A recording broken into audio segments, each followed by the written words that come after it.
अभी सावन का महीना चल रहा है। अभी बिहार से जब आ रहे थे तो रास्ते में पता चला कि एक दिन पहले इतना सड़क जाम था कांवरियों से, कांवर की यात्रा। तो देखिए कांवर की यात्रा क्या है ये। हमारे लिए तो हर मौसम सावन ही है, हर मौसम बसंत ही है। शिव के शिष्यों के लिए क्या दिन, क्या रात, क्या मौसम, क्या नक्षत्र, क्या राशि। लेकिन फिर भी लौकिक जगत जुड़ा है इन बातों से। तो देखिए उसमें एक सीखने की बात है, बहुत ज्यादा, बहुत ही अच्छी बात है सीखने की। सीखना चाहिए तो हर चीज में हम सीख सकते हैं, और नहीं सीखना चाहिएगा तो कितनी भी अच्छी चीज हो रही हो, नहीं चाह रहे हैं आप, ज्ञान आपको जबरदस्ती नहीं दी जा सकती, आपका मन जब तक उन्मुख नहीं होगा। कांवर की यात्रा यानी किसी ने जल का संकल्प लिया है, जल लिया है हाथ में, संकल्प लिया है, महादेव पे चढ़ाना है, शिवलिंग पे चढ़ाना है। कोई देवघर की यात्रा कर रहा है, मुजफ्फरपुर से आने के क्रम में पता चला कि कल रात में जो लोग गुजरे हैं सब जा रहे हैं गरीब स्थान, यानी महादेव का वो बहुत प्राचीन मंदिर है, वहां चढ़ाना, शिव पे चढ़ाना है। क्या है हाथ में? सबके हाथ में क्या है? जल है। जल ही तो है, नदी का जल था, आपने हाथ में ले लिया। तो क्या दूसरे का संकल्प आपका संकल्प है? नहीं, आपका अपना संकल्प है। ये जो आपके हाथ में है आपका संकल्प है। सब साथ में चल रहे हैं, मीलों का रास्ता पैदल तय कर रहे हैं। बारिश हो रही है, धूप है, कभी हवा बह रही है, कभी पसीना बह रहा है, नहीं, लेकिन कोई असर पड़ रहा है इस संकल्प पे? इस संकल्प पे किसी चीज का असर नहीं है। सब एक ही बोली बोलते हैं। क्या बोलते हैं? बोल बम। बोल बम। देखिए सब क्या बोल रहे हैं? बोल बम।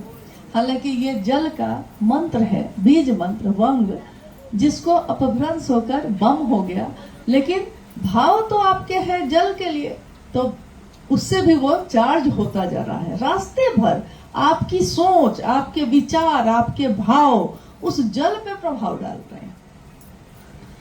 आपके मन में एक ही संकल्प है और चल रहे हैं भीड़ में। मंजिल भी एक ही न है सबकी, कि मंजिल अलग अलग है, अलग अलग जाके जल चढ़ा रहे हैं लोग, नहीं, मंजिल भी एक ही है, सब जा रहे हैं वही। किसी को किसी से कोई ईर्ष्या हो रही है, किसी को किसी से कोई नफरत हो रही है, किसी को शिकवा शिकायत हो रही है, क्योंकि सब अपनी धुन में है, सबको उस मंजिल तक जाना है। और मंजिल पे पहुंचने के बाद जब जल चढ़ाते हैं, संकल्प पूरा हुआ, आपने जो संकल्प लिया था यात्रा से पहले, संकल्प को पूरा किया, जल चढ़ाया, आपके भाव चढ़े उस जल में। जल तो उस नदी में और भी थे, लेकिन आपने रास्ते भर उसको अपने भाव से चार्ज किया है, आपने उसको चढ़ाया है। तो मनोकामनाएं पूरी होती हैं लोगों की, मनोकामनाएं पूरी होती हैं। पूरे संकल्प, पूरी यात्रा में कहीं आप कभी नहीं देखिएगा कि कोई कांवड़िया दूसरे से लड़ रहा है। उतनी देर की यात्रा में फिर जल चढ़ाया और बाहर निकला, संकल्प पूरा हो गया और फिर जगत का मामला शुरू हो गया। अब सारी चीज फिर से है, अब सारी चीजें फिर से मन में प्रवेश कर रही हैं। तुरंत ध्यान आ जाता है कि घर में क्या हुआ होगा, धान रोपाया कि नहीं रोपाया, पड़ोसी का जो झगड़ा चल रहा था क्या हुआ, केस में क्या हुआ, हाँ, बेटी के यहाँ क्या हुआ, बेटा के यहाँ क्या हुआ, पिताजी का क्या, सब याद आने लगा। जैसे ही उस दायरे से बाहर निकले सब याद आया, सारी भावनाएं फिर से, लेकिन अब उतनी तेज नहीं हो रही है। उतनी देर तो आपने महादेव का सानिध्य लिया है। शिव के शिष्यता में साहब ने क्या संकल्प दिया है? सबका संकल्प क्या है? मेरे गुरु शिव मेरे हो जाए और दूसरों का भी हो जाए।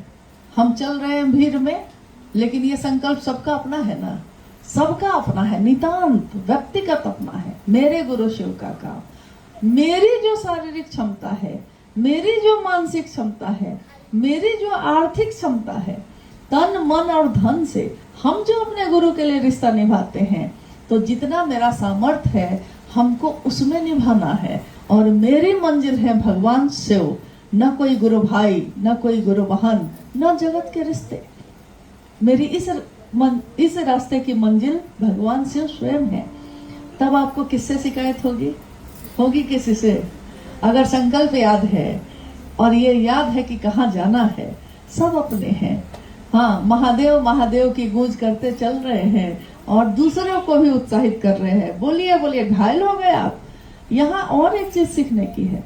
कोई घायल हो जाता है, किसी के पैर का नाखून उखड़ जाता है, किसी के पाँवों में छाले पड़ जाते हैं, लोग रुकते हैं, फिर दवा दारू करते हैं, फिर चल देते हैं, और साथ में जो दूसरा है कोई जानता नहीं आपको, लेकिन आप घायल हो गए हैं तो रुक जाता है, आपकी मदद करता है, रुकता है, मदद करता है, यहाँ तक कि कंधे का सहारा भी देता है और कहता है अरे थोड़ी दूर और है, बस थोड़ी दूर और, चलिए ना, बोले बम चलिए ना, थोड़ी दूर और है।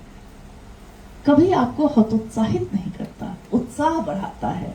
आप जा सकते हैं, आप चल सकते हैं, हम हैं आपके साथ, चलिए, और लोग चलने लगते हैं फिर से। ये सिखाता है कि अगर रास्ता एक ही हो सबका, शिव की शिष्यता का राजमार्ग है और सारी दुनिया के लोग उस पर चल रहे हैं, तो अगर हम घायल होंगे, अगर हम टूटेंगे बिखरेंगे, तो साथ चलने वाला कोई भी गुरु भाई गुरु बहन आपके लिए रुकेगा, आपकी मदद करेगा, आपका उत्साह बढ़ाएगा। कब? अगर उसी रास्ते पे आप हैं तब, नहीं तो कोई अपनी यात्रा छोड़कर आपके लिए नहीं रुकेगा। अगर आप रास्ता बदल देते हैं, अगर आप दूसरे रास्ते की तरफ मुड़ जाते हैं, तो कोई अपनी मंजिल छोड़कर उस रास्ते पे आपके पीछे नहीं जाएगा। शिव की शिष्यता का राजमार्ग है ये, मंजिल है भगवान शिव स्वयं। चलना है हमको, आपको, सबको। हम सब के अपने गुरु हैं। मेरा गुरु कार्य हो रहा है कि नहीं? हम अगर अपनी यात्रा पे ध्यान देंगे तो दूसरों को देखना भूल जाएंगे। देखना ही है तो दूसरों के दुख को देखिए थोड़ा, तो अपना दुख भूल जाइएगा। औरों का गम देखा तो मैं अपना गम भूल गया। दुनिया में इतना गम है, मेरा गम कितना कम है। जब हम सोचने लगते हैं तो हमारे मन से ये सारे भाव भी बदल जाते हैं। तो इतना ही अनुरोध है कि इस कालखंड के शिव के शिष्य साहब भैरवानंद जी ने, ममतामयी माँ नीलमानंद जी ने जो संकल्प लिया, इतना पावन है ये संकल्प। कितनी सुंदर है ये दुनिया, कितना सुंदर है ये रास्ता, जहाँ सब शिवमय है, सब साथ चल रहे हैं। प्रेम की विधा है ये, इसमें साथ दीजिए और अपनी यात्रा भी पूरी करिए। महादेव की स्थापना हम सबका संकल्प है, न अपनी, न उनकी, न किसी की। साहब और दीदी ने यही चाहा। अभी आज है 22 जुलाई, 27 जुलाई को माँ नीलमानंद जी का जन्मदिन है। नाग पंचमी के दिन मनातूगढ़ में सन 1952 में 27 जुलाई को दीदी माँ का जन्म हुआ, और नाग पंचमी के उस पावन अवसर पे उस बच्ची के जन्म ने आध्यात्म के रास्ते पे साहब श्री के साथ अलग ही एक भविष्य गढ़ के रखा था, जो आने वाले समय में दिखा। और साहब और दीदी के एक प्रेम के सम्मिश्रण ने एक ऐसी दुनिया बनाई, शिव शिष्यों की दुनिया, शिव शिष्यों का परिवार, एक ऐसा परिवार जिसमें जो जैसा है वैसा ही स्वीकार किया जाता है। जब हम दूसरे को बदलने की कोशिश करते हैं तो दिक्कत होती है, लेकिन जो जैसा है स्वीकार कर लिया है कि मेरा भाई ऐसा ही है, मेरी बहन ऐसी ही है, चलिए जैसे हैं वैसे ही महादेव की तरफ चलते हैं, तो रास्ता आसान हो जाता है, जीवन भी आसान हो जाता है। तो इतना ही अनुरोध करना चाहते हैं कि दीदी माँ के जन्मदिन पे हम लोग वर्षों से वृक्षारोपण भी करते आ रहे हैं। आज भी कितने गुरु भाई गुरु बहन जगह जगह कर रहे होंगे, यहाँ भी हो रहा है। और शिव के शिष्यों की घोषणा करते हैं हम लोग, जितना ज्यादा कर सके। हम अपने गुरु को गुरु दक्षिणा के रूप में शिव का शिष्य देते हैं। शिव के शिष्यों की ये दुनिया शिव के शिष्यों को गुणात्मक वृद्धि करती जा रही है। हर क्षण हर पल लोग शिव की तरफ बढ़ते जा रहे हैं, और हम सभी की यही कामना भी है। कामना अगर बड़ी हो, कामना अगर ईश्वर की प्राप्ति की हो, तो पूरी कायनात, पूरी दुनिया आपका साथ देती है और सब एक दूसरे का सहयोग करते हैं। आप सब पहली बार, आप में से बहुत सारे लोग पहली बार उपवन के इस स्थल पे आए हैं। ये उपवन, ये स्थल, स्थान का क्या महत्व होता है। यह स्थल एक केंद्र है शिव शिष्यों के दिल का। मकान केंद्र नहीं होता, दिल कहाँ लगा है केंद्र वो होता है। तो उपवन में जब साहब श्री आए और रहे, शरीर का वो अंतिम समय जो गुजरा है, आओ चले शिव की और रचना जिस स्थल पे हुई है, उस स्थल पे हम और आप बैठे हैं। और साहब ने बार बार ये कहा, हम सभी को ये तो जरूर विश्वास है कि जो उन्होंने कहा है हमेशा घटित हुआ है। उन्होंने हमेशा कहा, मैंने अपने गुरु शिव से कहा है कि इसकी गूंज उठे, आपके नाम की गूंज उठे। ये हरा भोला हर शिव जो गूंज उठ रही है शिवरात्रि में, मैं चाहता हूँ कि ये गूंज पूरी दुनिया में उठे और मैं इसका साक्षी बनूं। साक्षी कौन बनता है? जो रहता है। जो रहता ही नहीं वो साक्षी कैसे बनेगा? शरीर मिट सकता है किसी का, साधु की मौत नहीं होती, कभी भी नहीं होती। साहब हरिंद्रानंद जी हम सभी शिव शिष्यों के दिल में जीवंत हैं। मनवंतरों तक हरिंद्र की विधा ही पर्याप्त है। महादेव का ये संदेश हमारे दिल में जीवंत है और हम सब इस स्थल को नमन करते हैं, अपने साहब और दीदी को प्रणाम करते हैं और यही याचना करते हैं, यही आशीर्वाद मांगते हैं।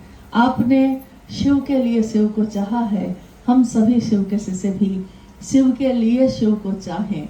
ये हमारे अंदर हो जाए, घटित हो जाए, बस इसकी कामना है। बाकी तो जो मिलेगा दुनिया में यही रह जाएगा, साथ तो कुछ भी नहीं जाता है। महादेव के साथ आए थे, महादेव के साथ ही लौटे, फिर आए, फिर लौटे और महादेव की स्थापना लोगों के दिलों में करें। इतना आशीर्वाद साहब और दीदी का हम सबको मिल जाए।